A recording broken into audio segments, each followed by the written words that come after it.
ఎవరు ఎవరికి శత్రువులు కాదు. మనం కలిసి పోరాడవలసిన వాళ్ళం.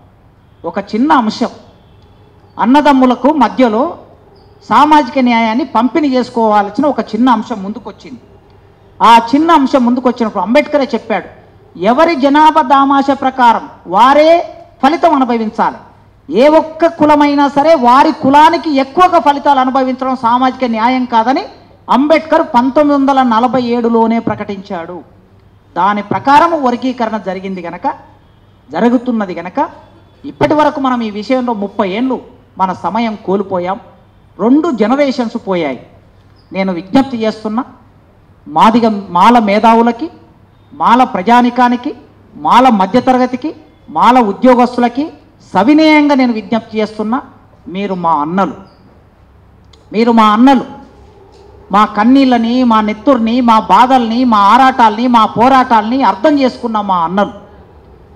మా మీద దాడులు జరిగితే మాకు నాయకత్వం వహించి కత్తి పద్మారావు గారు, బొజ్జ తారకం సార్ లాంటి వాళ్ళు మాకు నాయకత్వం వహించి న్యాయం చేసిన, కారంచెడు సంఘటనలు న్యాయం చేసిన మా అన్నలు మీరు. ఎన్నో సందర్భాల్లో మాతో పాటు మీరు, మేము, నీకు అంటరానితనం ఉంది, మాకు అంటరానితనం ఉంది. ఈ అంటరానితనం పోవాలి. నీకు రాజ్యాధికారం లేదు, నాకు రాజ్యాధికారం లేదు. నీకు సంపద లేదు, నాకు సంపద లేదు.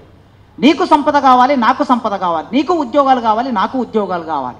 అల్టిమేట్గా రాజ్యాధికారం కావాలి. దానికోసం 1 కోటి మేమున్నాం.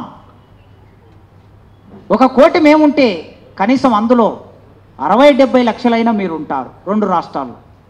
1 కోటి జనాభా 60-70 లక్షలు కలిస్తే 1,70,00,000 అవుతుంది. శత్రువు వచ్చినప్పుడు కౌరవులకు పాండవులకు మధ్యన ఘర్షణ ఉన్నది. కానీ 3వ శత్రువు వచ్చినప్పుడు కౌరవులు పాండవులు ఒకటే అని అన్నాడు భీష్ముడు.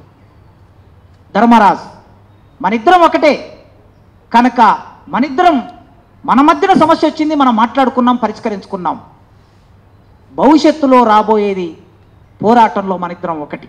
ఈ కాలంలో తెలిసో తెలియకో, ఆవేశంతోనో బాధతోనో మా వైపు నుంచి ఎవరైనా, విద్యార్థులైనా, మేధావులైనా, ఉద్యమ నాయకత్వమైనా మీ మనసు నొప్పించుంటే నేను క్షమాపణ అడుగుతున్నా.